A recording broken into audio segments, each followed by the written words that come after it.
शिवाय नमस्तुभ्यम। हर हर महादेव। माता धूमावती और माँ पीताम्बर के पावन चरणों में new jail Bhander road Datia Madhya Pradesh में गुरुजी पंडित प्रदीप मिश्रा जी के द्वारा प्रथेश्वर शिव महापुराण कथा मतलब 14 अगस्त की 5वें दिन की कथा आज पूर्ण हो चुकी है। आज की कथा बहुत ही अधिक रोचक जानकारियों से भरपूर थी, जिसमें गुरुजी ने संतान प्राप्ति और सरकारी नौकरी के लिए किए जाने वाले विशेष और नए उपायों की जानकारी दी है।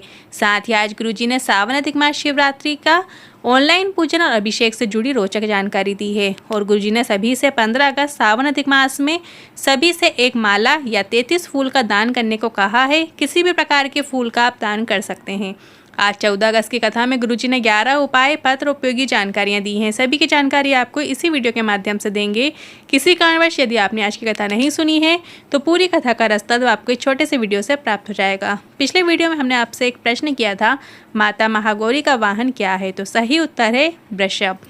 आज का प्रश्न इस प्रकार है, माता लक्ष्मी का वाहन क्या है? जिसके ऑप्शंस इस प्रकार हैं, ए कमल, बी सिंह, सी गरुण, डी उल्लू। आप इस प्रश्न का उत्तर कमेंट के जरिए हमें भेज सकते हैं और हम इस प्रश्न का उत्तर कल के वीडियो में आपको बताएंगे। तो बढ़ते हैं आज की कथा की पहली जानकारी की ओर। कथा शुरू होते ही गुरुजी ने कहा, किसी ने हमारा पुराना वीडियो चला दिया है कि गुरुजी अधिक मास की जो शिवरात्रि आएगी उसमें गुरुजी ऑनलाइन अभिषेक कराएंगे। तो गुरुजी ने कहा है, ना ऐसा नहीं है, हम सिर्फ सावन शिवरात्रि का पूजन और अभिषेक करवाते हैं। पर आज की तिथि बहुत अच्छी है, चाहो तो आप अपने घर पर भोलेनाथ की पूजन कर सकते हैं, पार्थिव शिवलिंग का पूजन अभिषेक कर सकते हैं। गुरुजी के इस बयान पर आप अपनी राय कमेंट के जरिए जरूर साझा कीजिए। क्या गुरुजी ने पहले कथा में कहा था कि वो दोनों शिवरात्रि में अभिषेक कराएंगे? आप अपनी राय जरूर कमेंट के जरिए हमें बताइएगा। बढ़ते हैं आज की कथा की दूसरी जानकारी की ओर। सफलता और असफलता दो अलग अलग पहलू हैं। किसी के जीवन में सफलता प्राप्त हो जाती है और कुछ असफल हो जाते हैं। तो असफल होने वाले व्यक्ति को असफलता को अपने मन में लेकर नहीं जाना चाहिए, और अगर आप सफलता प्राप्त कर रहे हैं तो उसे भी आपको अहंकार में आकर अपने मस्तक तक लेकर ना जाओ। अर्थात गुरुजी यहाँ पर यह कहना चाह रहे हैं कि असफल होने पर हमें निराश नहीं होना चाहिए, बल्कि सफलता के लिए निरंतर प्रयास करते रहना चाहिए। और अगर आप सफल हो रहे हैं तो आपके अंदर घमंड या अहंकार नहीं आना चाहिए। बढ़ते हैं आज की कथा की तीसरी जानकारी की ओर। कभी बहुत बड़ा रोग आ जाए, कभी बहुत बड़ा एक्सीडेंट हो जाए और आप उससे बाहर निकल कर आ जाओ, तो आपको एक बात समझना चाहिए, आपके घर में कोई ऐसा शिव भक्त है जो शिव की पूजन अर्चन कर रहा है या रोज एक लोटा जल शिवलिंग पर अर्पित कर रहा है। बढ़ते हैं आज की कथा की चौथी जानकारी की ओर। आरती चौरसिया जी, ब्रजेश चौरसिया जी दतिया से पत्र लेकर आए। मेरी सासू माँ को कैंसर हो गया था, 4th स्टेज की बीमारी थी। डॉक्टर ने कह दिया था बचने की कोई उम्मीद नहीं है। एक बेलपत्र और एक लोटा जल शिवलिंग पर कुंदकेश्वर महादेव का नाम लेते हुए चढ़ाई और भोलेनाथ का स्मरण करते हुए कुंदकेश्वर महादेव का नाम लेते हुए बेलपत्र और जल सासू माँ को देती। और अगली बार कीमो के लिए गए तो डॉक्टर ने कह दिया इन्हें अब कैंसर नहीं है। बढ़ते हैं आज की कथा की पांचवी जानकारी की ओर। रुचि जी पत्र लेकर आई।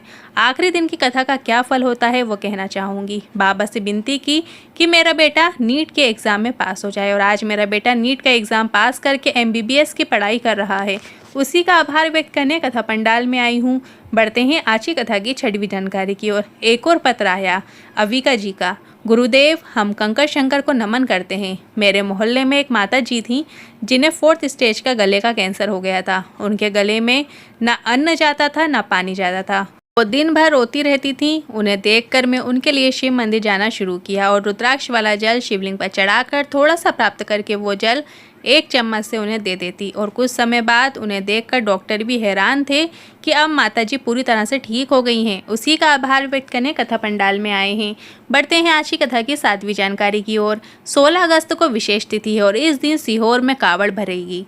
तो हम ऐसे लोगों से कहना चाहेंगे जिनके घर में संतान नहीं है, उन्हें अपने पल्लू में चावल के 4 दाने ज़रूर बांधना है, ज़रूर डाल के ले जाना है, जिसे शिवलिंग पर आपको अर्पित कर देना है।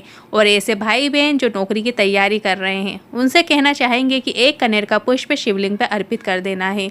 16 अगस्त को गुरुजी पंडित प्रदीप मिश्रा जी कावड़ यात्रा का आयोजन कर रहे हैं, जो सीहोर की शिवना नदी से शुरू होकर 11 किलोमीटर दूर सीहोर कुबरेश्वर धाम की पावन धरा में पूर्ण हो जाएगी। बढ़ते हैं आज की कथा की 8वीं जानकारी की ओर। शंकर भगवान को जब हम जल चढ़ाकर ला रहे होते हैं तो वो जल साधारण नहीं होता है, क्योंकि भोलेनाथ के सर में गंगा है और जो जल हम रोज प्राप्त करके ला रहे हैं वो गंगा जल ही है जो प्राप्त करके ला रहे हैं। बढ़ते हैं आज की कथा की 9वीं जानकारी की ओर।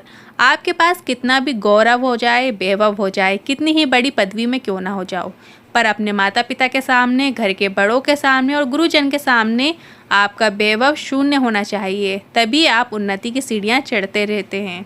बढ़ते हैं आज की कथा की 10वीं जानकारी की ओर। कोमल जी ग्वालियर से पत्र लेकर आई। बेटी गृह मंत्री नरोत्तम मिश्रा जी इसे पत्र के माध्यम से कहना चाह रही हैं कि आप कभी ग्वालियर में गुरुजी को बुलाओ या ना बुलाओ, पर एक निवेदन है, प्रत्येक वर्ष दतिया में गुरुजी को जरूर बुला लेना।